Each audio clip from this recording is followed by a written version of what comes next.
Hey, everybody, and welcome to another episode of the Unsecurity Podcast. I'm your host, Oscar Minks, joined by the always wonderful Brad Nye. Brad, how's it going today? Doing good. Doing good. Excellent. And then we got an old friend back. Some say Yeah. he might have once hosted this podcast. Some say he might have created this podcast. Evan Francine. Evan, what's up, man? Hey, man, it's great to be here. I started the podcast originally so I could hang out with Brad. That was the whole purpose, right? Way Yeah. back, whenever that was. And now I'm back and I get to hang out with you two. So it's like double the pleasure. It's like double mint gum. I'm loving it. Double the pleasure, double the fun. Yeah. Yeah. So I'm sure everybody's been wondering what you've been up to, man. Yeah. So tell us I know what's I been am. happening. Yeah. I was hoping maybe one of you guys could have observed what I was doing and told me. I can't keep track of what you do. All right. So, Security Studio, doing a whole bunch of stuff there. I'm thinking about hitting the States again. I haven't gone there for a while. And there's always challenges in running companies. So back in, doing a lot of that, working on the attack surface analysis stuff with one of your boys. Which one am I working with? Hello. I have a meeting later today. Seth Rotol, man. Seth Rotol. Oh, yeah, that's right, Seth. Nice. So that's going really well. A lot of coding. I'm a squirrel man, so I'm always doing something. Learning to play guitar. Starting a nonprofit too, right? Yeah. Starting a nonprofit. Scuba diving, welding. Staying married. That's really good. Yeah. That's important. You got your beard back. I know. Man, I shaved that thing off, and I was like, oh, no, there's a second chin. That was a I surprise. look so old yet young at the same time. Yeah, it was a surprise, man. Yeah. But It's life good is to have you, man. It really is. We should talk about some of your fun projects. I think everybody would love to hear more. But I want to talk about attack surface and InfoSec Yeah. pathways, but also I want to hear about your welding progress, man. Well, so I built that steel pool table. That was my first project out of the gate. And, for anybody who's interested in getting started with welding, don't start there. I was going to say, that's an ambitious first project. Yeah, and I did it because I'd never seen one before, and I thought, man, this might be cool. So I built that. That went pretty well. And then I realized, because I have friends that are welders, and they told me what I did wrong, and I wish they would have been there before I started the project. So since then, it's just been repairing some things. I'm going to build the next project is building a steel gate, if you will, to separate one part of my house from another. I just internally, inside. So I think that'd be pretty cool. That's cool. And my wife. And so no. the pool table still standing, pool table still Yeah. level, I was gonna right? say, is it level? That's the important part. No, come on. Evan Yeah. knows his home table advantage. Yeah. Well, the cool thing about leveling a pool table is you do that with shims on the slate. This is 3-piece slate, so even if it's off level, you just jump under the table and throw a shim in there and notch it up a little bit, get it straight. Mm-hmm. Very cool, Yeah. man. Welding. So the mistakes you learned, you wish you would have known before you started. You don't have to tell us all because there's probably more than Right. one, I would imagine. But what's the biggest one? So I started with stick welding. I think stick welding is a great place to start. And if you're not sure if welding is going to be for you, go buy a cheap welder. Go buy something used and talk to a friend. Maybe you have a friend who's welded before. I started with stick welding, and don't be intimidated. Watch videos. Do whatever you got to do. Just like learning and everything else. I think a new hobby for a hacker type person is it's a lot easier, I think, than others, because you jump into things a lot. Mm-hmm. So I just jumped into it, man. I bought a welder. I had no idea if it was a good welder or a bad welder. I bought sticks. They had numbers on the sticks, like 6013, 6018, and these numbers. And I'm like, I don't know what any of that means, but did some research, threw it together. And then the first time you strike an arc is, for people that don't weld, once you got things set up and you get that stick, close enough to the steel, it'll strike an arc. And if you've never done that before, it's kind of scary at first. Oh, holy crap! Did I just? But just stick with it. What I did wrong was, and I didn't know it until afterwards, was I had a batch. Believe it or not, I had a batch of bad sticks, and I didn't know it. I didn't know any better, so I was trying to weld, and it was just sticking and sticking and sticking. And then one of my buddies comes down, who's a welder, and he's like, "Let me try that." And he tried it. He's like, "Man, this is crap." So we went and bought new sticks, and now it's like butter. So I got good sticks. Yeah. Yeah, it's important. That's a good piece of advice. So I got to ask too, do you use like the auto darkening helmet or shield, or do you use one that's pre-tinted? That's a little spooky the first time you use it, right? Right. Yeah. And when I went and bought that thing, man, being that it's auto tinting, I put it on. I drove home with it on my head. Yeah. So I got a lot of funny looks as I was driving through Mexico with a welding helmet on. Yeah, the first time I used one of those, it's like, are you sure this is going to work? It's like, because that like flash burn is real, man. If you get hit with that, that's no good. And so I can remember my buddy actually gave me one. He's a welder, and he got a new helmet, and he gave me his old auto dimming helmet, which makes me a little suspect anyway. And he's like, I promise it's a good helmet. I just got a nicer one because I'm welding a lot. It's like, all right, let's give it a go. And it worked. I can see your beautiful faces. It's good. Yeah, that would make me nervous. I haven't welded since I was a teenager, but they only had the tinted ones already. I can't imagine. Mm-hmm. That would make me super nervous. And those are really tough in their own right because you can't see what you're doing until you get that arc rolling. You're just kind of flying blind until you get an arc rolling. And then you hope and pray. Yeah, for sure. Well, that's fun, man. So other stuff, Evan has a million things going on. I got to see Evan a couple weeks ago. It's been like a month ago, hasn't it? We were in Bozeman for Hacks and Hops, and he's got a pretty awesome new talk about CISA, all the things surrounding CISA. Can't wait to see that at the Hacks and Hops on October 5th. Yeah, you're going to be in town October 5th, giving that talk. That's dope. I don't know, you want to tell people give us a 30-second, the TLDR of what the goal of that talk is. Yeah, so, and we can't swear on this show, right? I mean, it's your show still, so. All right. It's not excessive. I think so if you have kids around and you're listening to this on speaker, just mute it real quick. The title of the talk is "What the fuck is CISA doing?"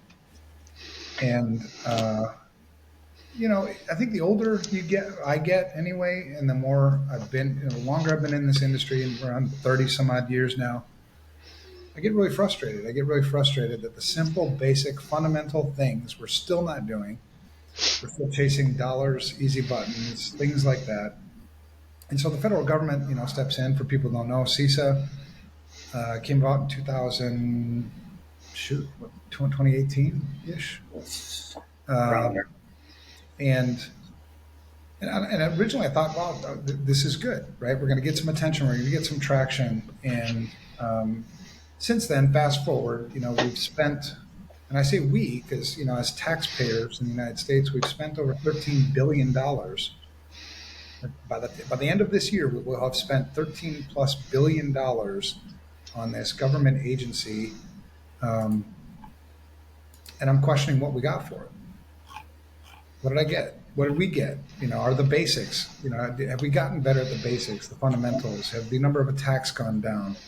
Has the number of, the number of people that have been victimized from this, has that decreased? And no, it hasn't. It absolutely hasn't. And so,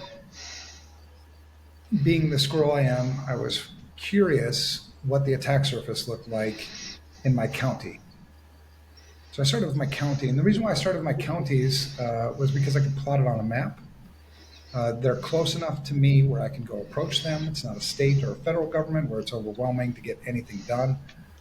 So I started with my own county, and I did just an attack surface analysis. I used open source tools, and it was not cool, right? And so then I was like, well, I wonder what this looks like in context with everything else in this state.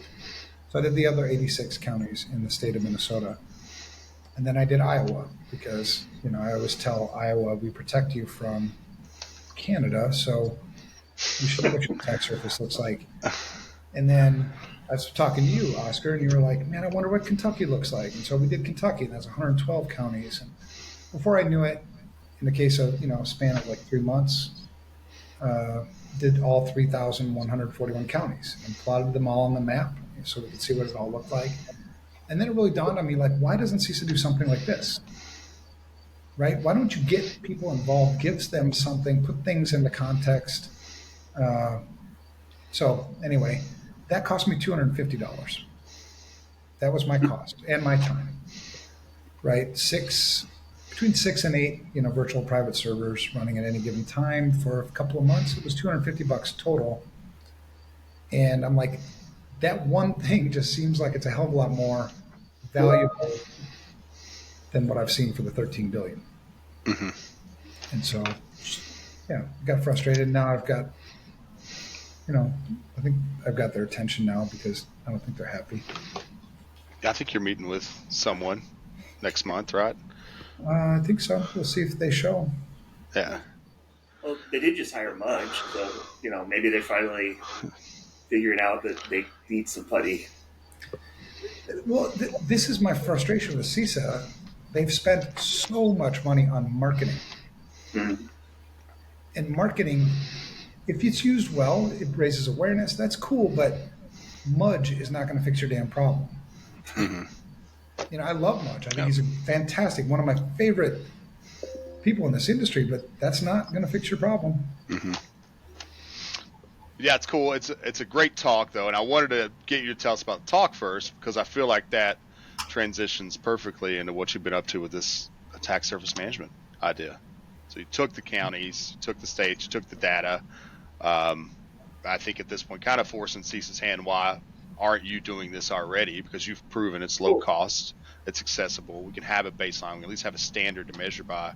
And now I think you're pushing this idea to the next steps too. Yeah.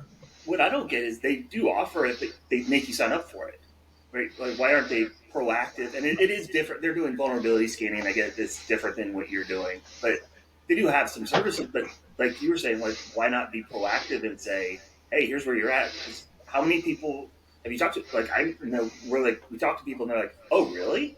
We can do that? It's like, well, something's failed. Yeah. It's a nice service, but. Well, sadly, I mean, and I'm not anti-government, I'm not going to go left or right and play that game with anybody, but the federal government is so big and so overweight that it's a simple thing to do, right? It's not, I'm one guy living in Mexico, set up 6 servers, did it. Any one of you could have done it just as easy. I mean, there's nothing special. But that's what so much of what we do in this industry, it's not special. Right.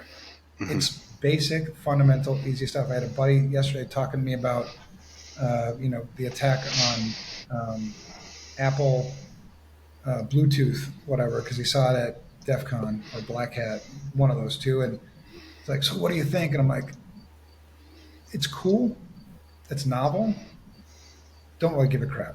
Mm-hmm. I've got a lot of things to do right now, and I think it's a great hobby. Does it fix the industry? No. So you go back to the fundamental, like speaking the same language. CISA does offer free vulnerability scans, and I think they're good. I think it's a great thing that they offer that. So then take it to the next level, right? So if I get a vulnerability scan and you get a vulnerability scan, help me put mine into context. Is mine good or bad? I don't even know. All I got was a whole bunch of results. There's no score associated with it. I don't know if I've done it better or worse than I did it last quarter. I don't know if my county is better than your county, because here's the story. All counties are connected to each other. Mm-hmm. You take the state of Minnesota, they're all on the same backbone. Right. So it's like, you may not care that your county is green, your county's green and the one next door is red. You should, because that's a pivot. Well, and there's also, it's just the human nature of being competitive. Nobody wants to be last. Well, that's why I put it on the map too. You're exactly right, because we need to get their attention. So if I take this map, which I've shown it to, non-security people, and they all immediately go to their own county. Visually, that's exactly where they go. And they're like, oh, why is mine red? I'm like, great question. Why don't you contact your county officials? Mm-hmm. And the important thing about this too is not to be punitive, not to be shameful. This is a community thing, right? This is our country, right? And I know enough about county people, local government people. They're already overworked, overwhelmed in a lot of cases. Some counties have huge budgets. Some counties can't get a dollar for information security. So it's not the county people that's the problem. I think it's putting it into context so you can see and get their attention. Yes, you need to do something about this. We'll see how it goes. I've talked to, just yesterday, I think I had a meeting with like 4 or 5 Minnesota counties, and they're going to take it to the MNCCC, which is a county consortium, and we'll try to and again, not to shame, but to help, right? Why are you red? Well, let's help you get green, right? So they're starting a thing calling Turn Minnesota Green or something. There you go. Well, and there's also, right, they can take and say, I need help. Look, here's where I'm at. I'll help. Resources. Seriously. And also like having that central point of like data collection and data measurement, so you can see how every county maps up in the nation. Like also like what are those changes that are going to have the biggest impact nationally, not just at a micro level, right? So you can analyze that data and understand, well, if all our counties in the red, 50% of them are vulnerable to this one specific vulnerability, or they have this one specific misconfiguration. Let's fix those everywhere. Let's reassess and see where we are. Like and compounds to like, you know what Evan's saying, like we're still not doing the basics, right? And I'm looking at like my report, and I was just thinking about this. Like the majority of all our attacks we worked last year were good old-fashioned social engineering. Majority of those started with a phishing email, right? So, hey, are we really improving how we're doing training? Are we really educating people, making impact there at a national level? Then the next piece was, it was vulnerability exploits. But the key is all these vulnerabilities except for one were old vulnerabilities. They were a year or more. Like they've been published for a year or more when they were exploited. So like we're still not doing the basics, and we have to make progress there. Absolutely. I mean, you hear people in our industry. I mean, brought up the Apple Bluetooth thing. Great. That's awesome. Like I said, it's a good hobby thing, but if you really want to affect change, somebody's got to take this mantle. We need people to do those things. We need people, whatever. And it was really frustrating to learn as I was doing more work on just figuring out CISA. They started in 2018. It was only in the last 12 months that they even set up a strategy. They had no documented strategy. Like, what are we doing? Maybe we should figure that out before we give you $13 billion. So the strategy, I mean, we overthink things so much in our industry. I mean, the strategy should be, why don't we get the country on the same page with the basics, the fundamentals? Zero trust, I get it. That's cool. You never get into zero trust until you get the basics. Right. You know, endpoint protection, absolutely, that's important. But your endpoint protection, I kind of don't care about that if the front door is open. Oh, do you even know where all your endpoints are? Yeah, we're totally protected except for, oh wait, what IPs are you? What? I don't know where that machine is. Yeah, those aren't our systems. Right. And it's funny. You talk to a lot of CISOs and other security people, and what I hear a lot is complaining. And I'm not saying this is complaining, because we're talking, bantering, and we're solution people. I know you guys, and you guys do awesome stuff. I'm talking like in general for the audience. There's lots of security people, and it's a frustrating job. It's a hard job, but they complain. And I'll give you one, for instance. Like a CISO, a common one is, I can't get budget. And okay, so you can't get budget. Like, well, it's because they don't listen. I go, no, it's because you suck. Honestly, I mean, if you want the truth, which I think the truth, somebody's going to have to tell you at some point, if you really want to be good at that job, because I'm not in that job, thank God, I wouldn't want that job. You could pay me 10 times what I'm making right now, and I wouldn't take that job. Especially with what you've, read now about, SolarWinds and them, the former CISO now getting a Wells notice. I don't know if you know what a Wells notice is, but that means the SEC has started an investigation of you and chances are really good that you're never going to work in a public company again. Mm-hmm. Why did you go after the CISO? Right. Why didn't you go after the CEO? Why didn't you go after the people that are ultimately responsible for information security here? And so when you talk about I can't get budget, well, what's your job? What do you do here? Well, blah, blah, blah. And it goes on. And you do two things, man. I mean, honestly, you consult the business to make good risk decisions and you implement those risk decisions. That's it. That's all you do. And there's a whole bunch of stuff that goes under it. I understand that I'm simplifying things, but I'm not oversimplifying, because if you can't get other executives in your organization to give you the budget you need, maybe you're not a good consultant. Mm-hmm. Yeah. Maybe you're not speaking the language they understand. Maybe you haven't found the motivation for them in their business. There's all kinds of reasons, but at the end of the day, it comes back to you and your effectiveness in your seat. Yep. I'm preaching it, man. I'm sorry, but I'm on a podcast. I haven't been on a podcast for a while, so it's good to talk. We're just not had you on, all, man. Yeah, it's we had you on today. Wanted to get your, and people appreciate hearing from you, man, for sure. That's awesome, man. Hey, I got to run. You guys keep the show up. I get double booked because people don't play by the rules. But have me back again. I would love to come back and chat with you guys. This means a lot. Anytime, man. We'll have you back as often as you want to be here. Thanks for joining us today. Appreciate it, Evan, and have fun at your other meeting. Thanks, man. Love you guys. Take care. All right. Love you. See you, man. That was fun. Always good to have him. It was fantastic having him on. He did get to talk about the other stuff because we ran out of time. We'll save that for a future episode. We bring him back, and maybe we have a regular segment now. It's Evan's Corner. We bring Evan in, just let him get on the soapbox for 20 minutes. It makes my life easy. Yeah, I love it. Well, cool. Yeah, I mean, that's the main thing. We may just cut a little bit short today. Wanted to just get Evan on and let him chat with you guys, let everyone know what he's been up to. I don't really have any other content I wanted to cover today. I don't know, Brad, if there's anything you wanted to hit.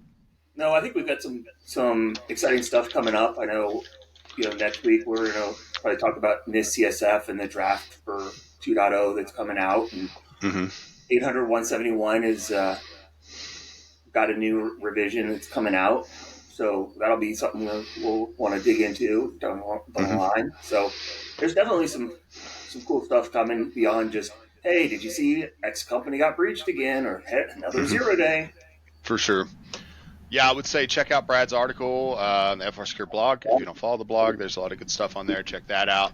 Also, check out projecthyphae.com. That's spelled HYPHAE, projecthyphae.com. Lots of good news. If you want to stay in touch, even if we're not covering all the stuff, we typically have a pretty good feed there as well. So check those out. Otherwise, we'll wrap. Let's do some shout outs and kudos. I'll just give the shout out to Evan for joining us. Like I said, it's always just fun listening to him rant. Yeah, for sure. Yeah, it was good having Evan on. I'm gonna give a shout out to actually a dual shout out this week to Pinky and Eric. I did a training session with Pinky at HackRedCon in Louisville last week. That went really well, and I appreciated Pinky taking the time to drive 5 hours to hang out with us in Louisville. And then Eric also came in from out of town to attend the conference, and so it was good to get him here. Appreciate him coming out too, and got to do some fun stuff this weekend. Went hiking in the gorge and had a fantastic time. So shout out to those guys for coming all the way to Kentucky. Even it's not that far for Pinky, but he still gets a big shout out. Let's still complain about it. Yeah, for sure. All right, everybody. Thanks for joining us. Have a great week, and we will talk to you soon. See ya.